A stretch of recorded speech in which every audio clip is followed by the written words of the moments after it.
ఆత్మబంధువులందరికీ ఆత్మ ప్రణామములు. Welcome to PMC USA multilingual. అందులో పిఎస్ఎస్ఎం స్వాధ్యాయ ఛాలెంజ్లో భాగంగా సన్షైన్ బిఫోర్ ద డాన్, నక్షత్ర లోకాలు బై జూడీ సటోరి, ఇందులోంచి చాప్టర్ 10 సంసిద్ధత, ప్రిపరేషన్, ఈ చాప్టర్ గురించి తెలుసుకుందాం. ముందుగా పిఎస్ఎస్ఎం మూమెంట్ ఆది గురువైన శ్రీ సదానంద యోగిజీకి, మన ప్రీతం గురువైన బ్రహ్మర్షి పితామహ పత్రిజీ అండ్ స్వర్ణమాల పత్రిజీ అమ్మకు, ఇంటర్గెలాక్టిక్ ఫెడరేషన్ మాస్టర్స్కి, 12 స్టార్ లైట్ కౌన్సిల్ మాస్టర్స్కి, జూడీ సటోరి మేడంకి, వింటున్న మీ అందరికీ ఆత్మపూర్వక హృదయపూర్వక కృతజ్ఞతలు తెలియజేసుకుంటూ ఈరోజు చాప్టర్ 10 సంసిద్ధత, ప్రిపరేషన్, ఈ చాప్టర్లోకి వెళ్ళిపోదాం. 7 రోజుల తరువాత నగరానికి తిరిగి వచ్చిన ఎసేన్యా రోజు తన బృందం సభ్యులతో కలిసి వారి తదుపరి కార్యక్రమమైన భూమికి వెళ్లడం గురించి చర్చలు, కావలసిన వాటి గురించి ఏర్పాట్లు వగైరా పనుల్లో తనములకలయ్యింది. ఒకరోజు సాయంకాలం ఆమె తన తండ్రి అసీమియస్తో కలిసి భోజనం చేస్తుండగా అట్లాంటిస్ గురించి, గురించి తాజా సమాచారం చెప్పసాగాడు అసీమియస్. భూమి మీద ప్రేమ, దయతో చాలామంది సిరియన్స్ భూమి మీద జన్మలు తీసుకోవడానికి సిద్ధమవుతున్నారు.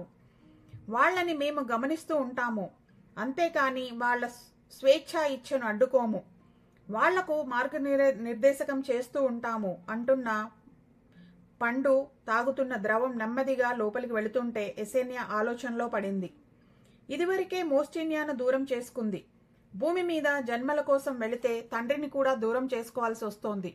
తండ్రి రవ్వంత విచారంతో అడిగాడు, మీరంతా సన్నద్ధమయ్యారన్నమాట. అసీమియస్ కూడా వీళ్లతో కలుస్తున్నాడు.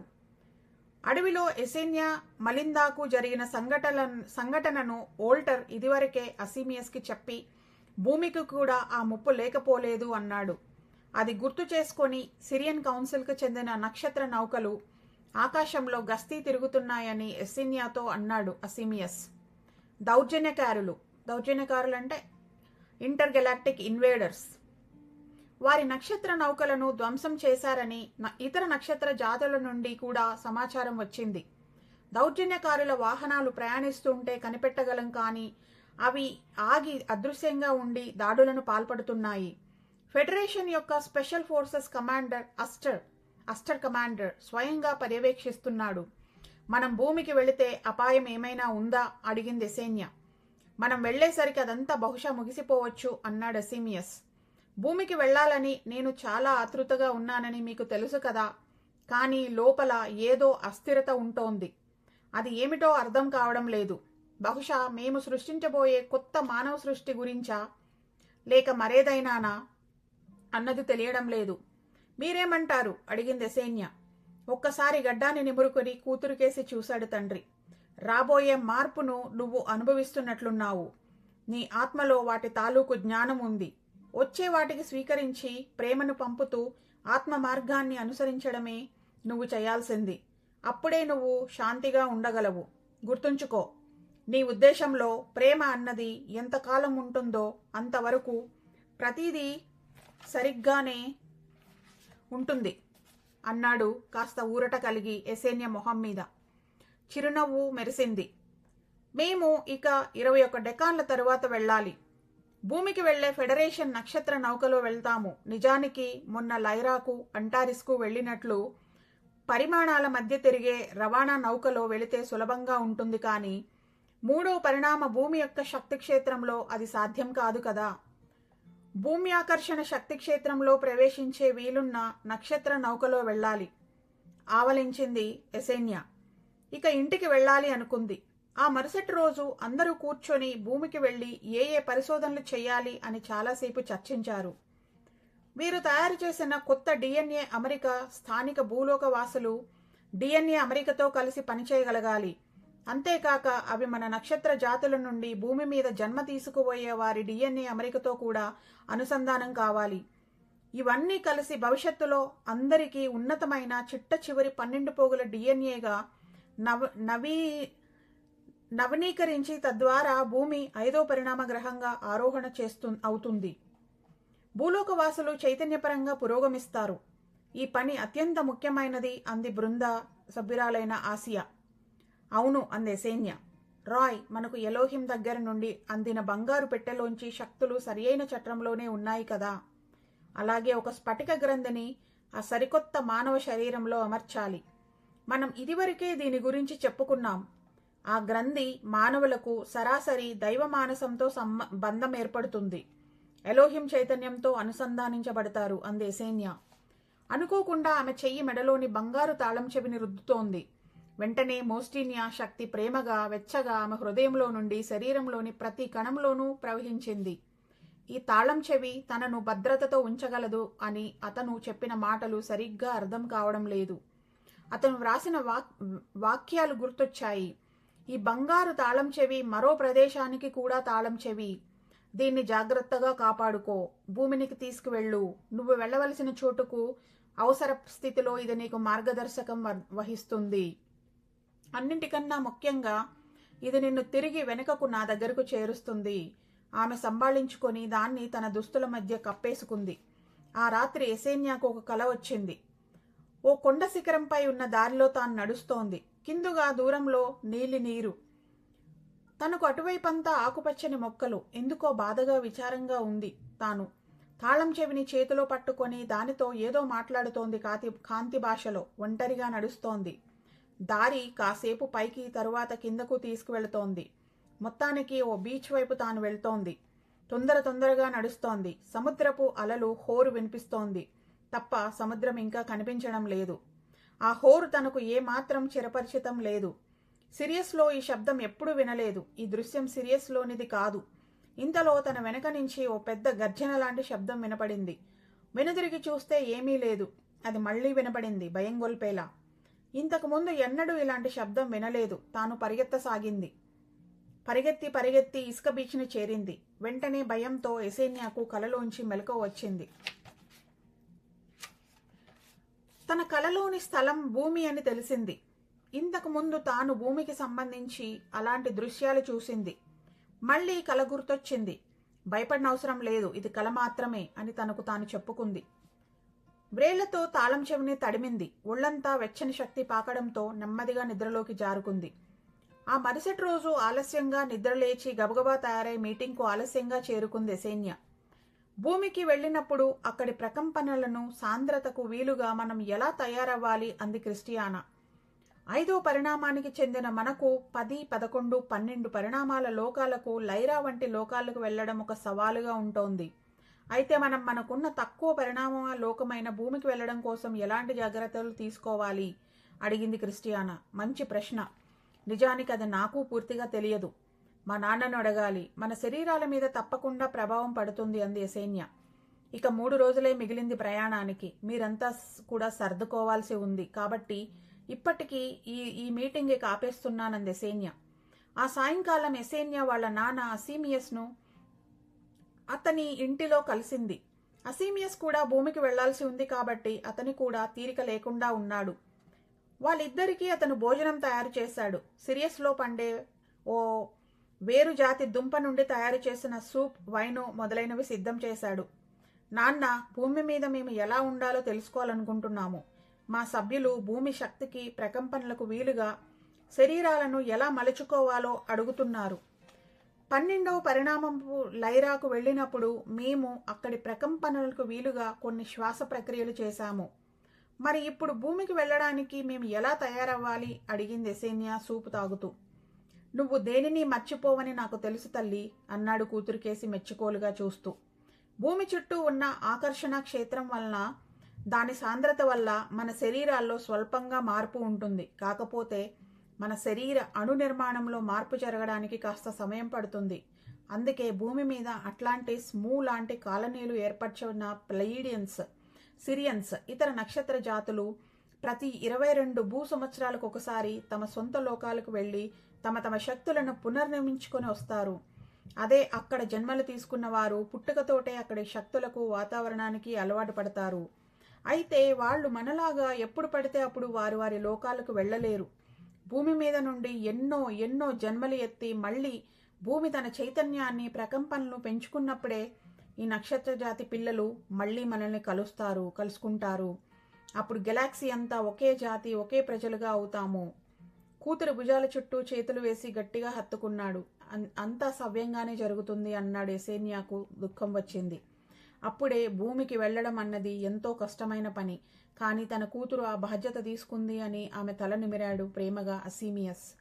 సో ఫ్రెండ్స్, ఇక్కడ అసీమియస్ చెప్పినట్టు మనం ఎన్నో జన్మలు తీసుకుంటూనే ఉన్నాము. సో ఇప్పుడు ఆ టైం వచ్చింది కాబట్టి మళ్ళీ ఇప్పుడు మనం అసలైన మన నిజతత్వానికి తెలుసుకొని అసలైన మన ఇంటికి వెళ్ళబోతున్నాం.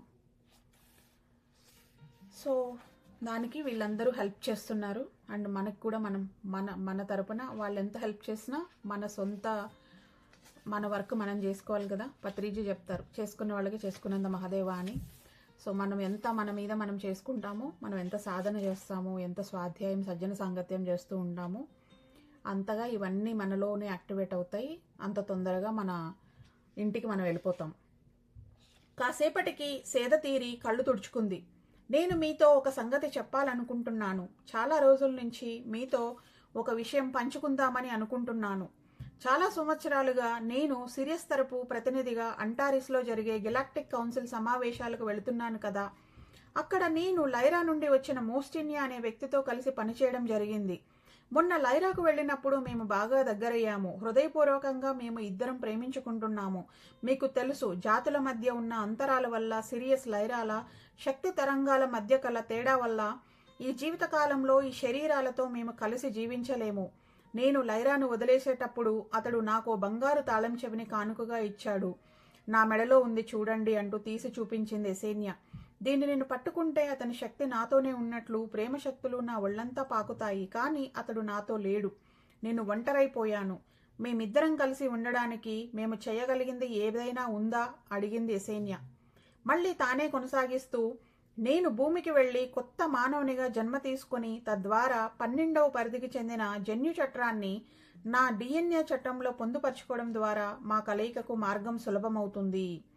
సో అదే ఫ్రెండ్స్, ఇప్పుడు మనం భూమి మీద జన్మలు తీసుకొని ఇప్పుడు మనలో 12 స్టాండ్స్ DNA యాక్టివేట్ అయితే మనము ఎనీ స్టార్ సిస్టమ్, ఎనీ ప్లానెట్కి వెళ్ళొచ్చు. అప్పట్లో వాళ్ళకు ఉన్నట్లు 5th డైమెన్షన్లో ఉంటే హయ్యర్ డైమెన్షన్స్కి వెళ్ళడానికి లేదు అని లేదు. ఎందుకంటే మనలో ఉన్న 12 పోగులు ఒక్కొక్క నక్షత్ర సముదాయం నుంచి వచ్చింది కాబట్టి, మనలో అన్ని DNA స్టాండ్స్ ఉన్నాయి కాబట్టి మన ఫ్రీక్వెన్సీని బట్టి వన్స్ మనం అవుట్ ఆఫ్ కార్మిక్ సైకిల్ అయితే మనం ఎక్కడంటే అక్కడ ట్రావెల్ చేయొచ్చు విత్ అవర్ లైట్ బాడీ.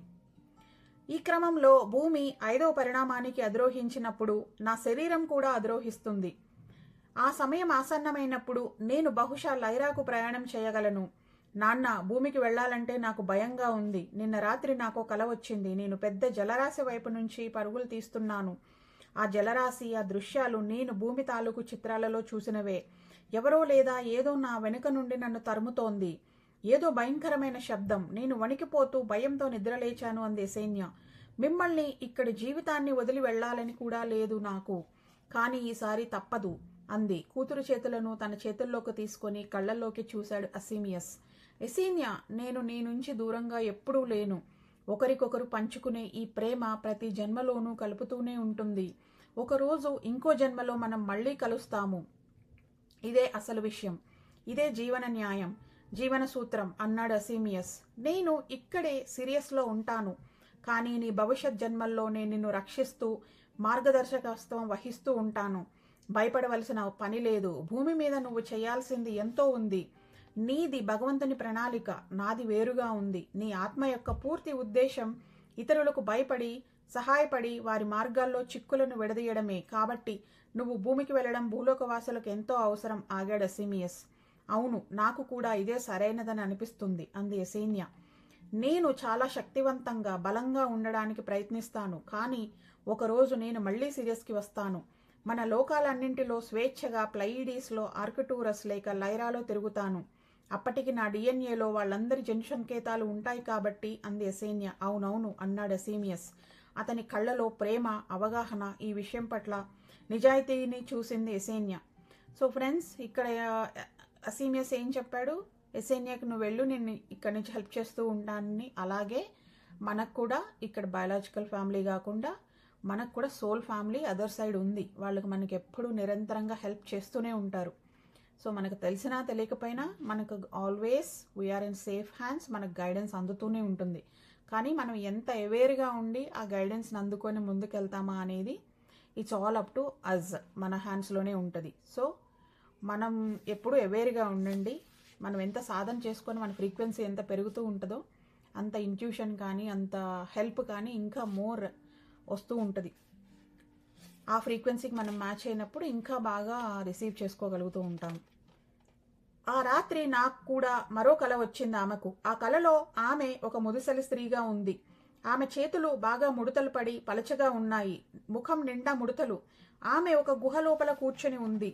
ఇంకా ఎవరెవరో ఆమెతో ఉన్నారు. వాళ్ళంతా దేనిలో నుంచో లేక ఎవరికో భయపడి దాక్కుంటున్నారు అని అనిపిస్తోంది. ఆ గుహలో తన చుట్టూ పిల్లలు పడుకొని ఉన్నారు. ఇద్దరు ఆడ, ఇద్దరు మగ. పెద్దవాళ్ళు ఏదో ఆతృతగా మాట్లాడుకుంటున్నారు. గుహ గోడలకున్న కాగడాల వెలుతురులో వారి ముఖాలు బాగా కనిపిస్తున్నాయి.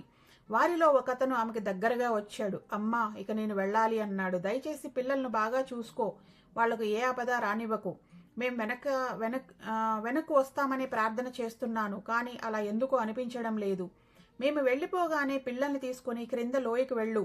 ఫియర్స్ నీకు సాయం చేస్తాడు. వాడు పెద్దవాడు, అర్థం చేసుకుంటాడు. ఏమి చేయాలో వాడికి తెలుసు.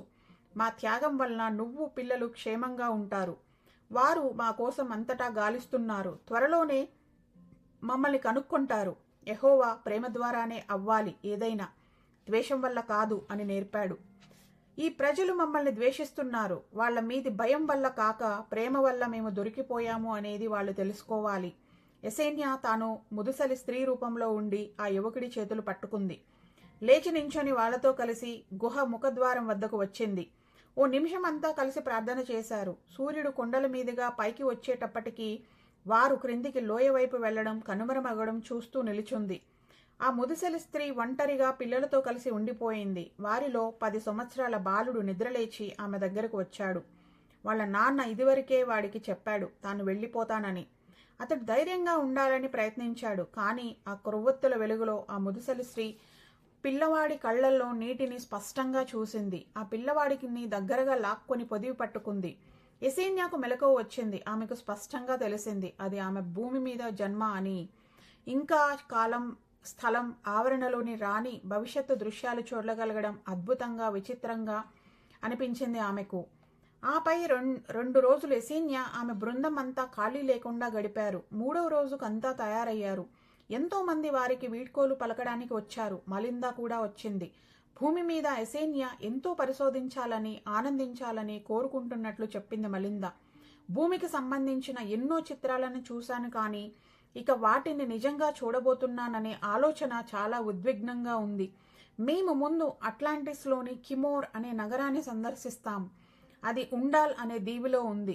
ఆ తరువాత మేము వేరు వేరు ప్రదేశాలకు వెళ్ళి అక్కడి స్థానిక భూలోకవాసులతో కలిసి పనిచేస్తాం. కొత్త మానవ సృష్టికి డిజైన్ చేసిన జన్యు సంకేతం వారిలో సరిగ్గా అమరిపోతుందా లేదా అనేది నిర్ధారిస్తాము అంది యెసెన్యా. సుమారు ఎంతకాలం పట్టవచ్చు అడిగింది మలిందా. చాలా నెలలు, ఖచ్చితమైన లెక్క ఏమీ లేదు. ఎంతకాలం అవసరమైతే అంతకాలం ఉంటాము అంది యెసెన్యా. ధన్యవాదాలు మలిందా. భూమి నుండి వచ్చేటప్పుడు నీకు మంచి జ్ఞాపిక తెస్తానులే అంటూ తన బ్యాగ్, ఇతర వస్తువులు తీసుకొని అందరితో కలిసి ట్రాన్స్పోర్టర్ గదిలోకి నడిచింది యెసెన్యా. వీడ్కోలు చెప్పడానికి వచ్చిన వాళ్లంతా చిరునవ్వుతో చేతులు ఊపుతుండగా గది తలుపులు మూసుకున్నాయి. ఓ బజ్ శబ్దం, ఆపై నిశ్శబ్దం. వారు గదిలో లేరు. సో ఈ చాప్టర్ ఇక్కడికి అయిపోయింది ఫ్రెండ్స్. సో యెసెన్యా ఎలా అయితే అంతా తెలిసి కూడా భూమి మీదకి వచ్చిందో, మనం కూడా ఇది యెసెన్యా స్టోరీ కాదు, ఇదంతా మన స్టోరీనే, లైట్ వర్కర్స్. సో మనం తెలిసే ఈ టైంలో జన్మ తీసుకొని వస్తాము, హెల్ప్ చేస్తాము ఎసెన్షియల్ టైంలో అనేసి వచ్చాము. సో ఇదంతా మన స్టోరీనే కాబట్టి మనం చదువుతూ ఉన్నప్పుడు మళ్ళీ మన స్టోరీ మనకు గుర్తొస్తూ ఉంటుంది. సో అందుకే చెప్తున్నాను ఫ్రెండ్స్, ఇది ఒకసారి చదివితే అర్థం కాదు. నేను కూడా 2021 ఆ టైంలో విన్నాను. బట్ అప్పుడు విన్నదానికి ఇప్పుడు చదివిన దానికి ఇంకా డిఫరెంట్గా అర్థమవుతుంది. అందుకే ఫస్ట్ మీరు మెడిటేటివ్ స్టేట్లో వినండి, మీలో డౌన్లోడ్స్ అవుతాయి. తర్వాత మళ్ళీ మీకు నెక్స్ట్ టైం చదువుతున్నప్పుడు ఇంకా బాగా అర్థమవుతాయి. సో ఈ బుక్స్ అన్నీ ఒకసారి 2 సార్లు, కనీసం 2 టైమ్స్ అన్నా చదివితే అర్థమవుతాయి. So sunshine before the dawn, bringers of the dawn, నక్షత్ర లోకాలు, నక్షత్ర మిత్రులు, ఈ రెండు కూడా ఇంటర్లింక్డ్ అనమాట. ఇవే కాదు అసెన్షన్, న్యూ ఎనర్జీ అవన్నీ కూడా, బట్ పర్టికులర్లీ ఈ sunshine before the dawn and bringers of the dawn ఈ రెండు కూడా మన 12 స్టాండ్ DNA గురించి, మనము మల్టీ డైమెన్షనల్ బీయింగ్స్ 12 మన 12 మనకి 12 చక్రాల గురించి, 12 తలాలు, వాటన్నిటి గురించి కూడా ఉంటుంది. So thank you friends, thank you all for listening. Please ఈ వీడియోని లైక్ చేయండి, కామెంట్ చేయండి, షేర్ చేయండి, and subscribe to PMC USA Multilingual. Thank you all.